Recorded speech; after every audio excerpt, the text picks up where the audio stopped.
We continue our countdown to the FIFA World Cup tonight on Week Ending Sports. And major news from South Africa today as two key players suffer major injuries in training and a warm-up game. England captain and key defender Rio Ferdinand will miss the tournament after damaging his left knee in the team's first training session in South Africa. The 31-year-old defender has been ruled out for up to 6 weeks and will be replaced by Steven Gerrard as the England captain. While the African contenders Ivory Coast waits with bated breath on news of their captain Didier Drogba.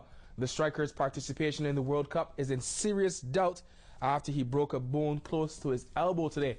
He picked up the injury 16 minutes into his side's 2-0 friendly victory over fellow World Cup finalist Japan.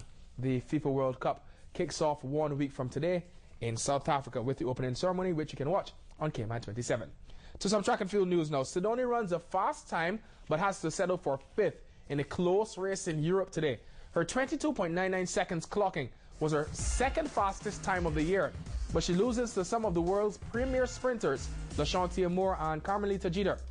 In the men's sprints, Asafa Powell clocks 9.72 seconds, but the Jamaican speedster was robbed of a season's best and personal best equal in time because of a trailing win just over the legal limit. Cayman Cycling Classic champion Mitchell Smith is satisfied with his efforts to win the King of the Road crown. Smith won the Open title in grand style last Sunday. There he is, about to set off, resetting the East End time trial record in the 5th and final race of the series. He admits that it was a long, hard slog to the top ranks with the rest of the local riders. He joined me on Let's Talk Sports last evening. I find it to be hard at being at the top because you never get a moment of relaxation. Eyes are either always on you or you're always watching the next competitor that's just below you. So, I mean, you're always aggressive. There's no time for relaxation.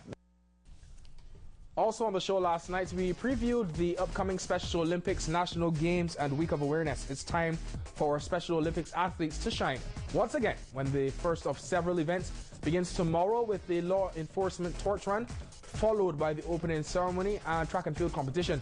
Events on each evening next week showcasing the talents of the 70 athletes in our local program.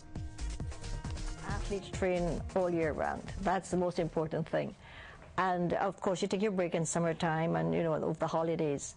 But this is the one for them to say how they have improved, what they have achieved, and this is their stage to say, okay, I've done it on my own. We wish all our Special Olympics athletes the best. To the NBA Finals now. The Los Angeles Lakers take Game 1 over the Boston Celtics last night.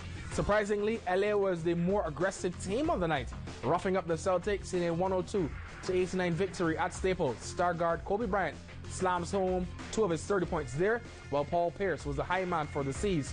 He had 24 points.